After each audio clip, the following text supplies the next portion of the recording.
Elu the brave, the little elephant with a big heart. The spark inside. In the heart of the whimsy jungle lived a tiny blue baby elephant named Elu. Unlike the other elephants who were big, loud, and playful, Elu was quiet and thoughtful. He liked watching butterflies, doodling in the dirt with his trunk, and listening to the whisper of trees. While the others played splash races and trumpet games, Elu preferred to sit under the fluffy fruit tree. He often felt different, not as strong or bold as his cousins, especially Tuma, who led most of the games. But deep inside, Elu felt a tiny spark, like a quiet voice whispering that he was meant for something important, something brave. One morning, the jungle woke to a strange silence. Birds didn't sing. The air was heavy, and when the elders gathered at the moonberry tree, they gasped. All the moonberries were gone. The moonberries were magical fruits that gave peaceful dreams to every jungle creature. Without them, the animals would grow restless, the jungle uneasy. "We must find the berry keeper," said the wise owl elder. "Only they can help restore the moonberry tree." Brave young elephants volunteered to go, including Tuma. Elu stayed quiet. He didn't think anyone would believe he could help. That night, while the others tossed in uneasy sleep, Elu sat alone. A tiny firefly landed on his trunk. "You feel it, don't you?"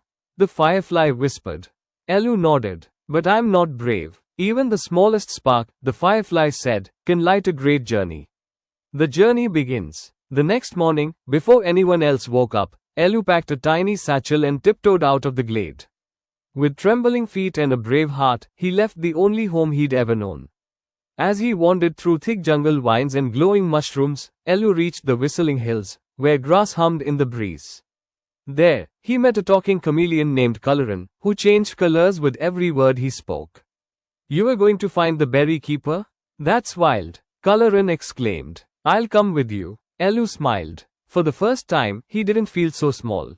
Together, they reached the rainbow rocks, shimmering stones that glowed in every color.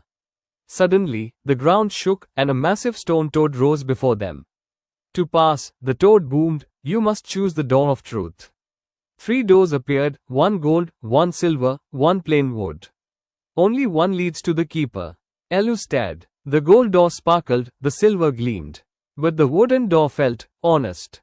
He closed his eyes, listened to the spark in his chest, and stepped toward the wooden door. The stone toad bowed. "You have chosen with your heart. Go forth, little one." The door opened to a glowing path. Elu and Coloran stepped through, ready for whatever came next. The air sparkled as if filled with moonlight. At the end of the trail, they reached a great willow tree, its branches draped like a curtain.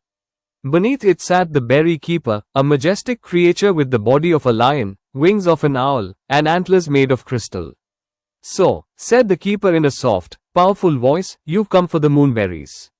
Elu stepped forward. "Our tree is bare. The jungle needs your help. Please." The keeper looked at Elu with kind, glowing eyes. The moonberries didn't vanish. They faded because the jungle forgot something important: wonder, courage, and kindness. The keeper pointed to Elu. "You, little one, remembered. You lit the spark." With a swirl of starlight, a single moonberry grew at Elu's feet, glowing like a small moon. "Plant this in your glade," the keeper said. "It will grow strong if nurtured with hope." Elu bowed. "Thank you." Elu the brave Elu and Coloran returned to the jungle.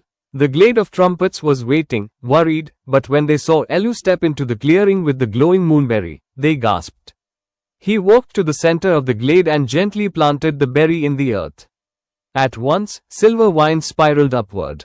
Leaves shimmered. Berries began to bloom. The moonberry tree was reborn. That night, as peaceful dreams returned to every creature, Elu sat under the fluffy fruit tree. The others gathered around him, not just to thank him, but to listen to his story. Tuma nudged him and smiled. "You are the bravest of us all, Elu." Elu's ears wiggled with joy. The spark in his heart glowed brighter than ever. He had been small, quiet, and unsure, but in the end, he was exactly what the jungle needed. Elu the brave, Elu the kind. And every full moon, when the berries glowed and the stars sung, the jungle would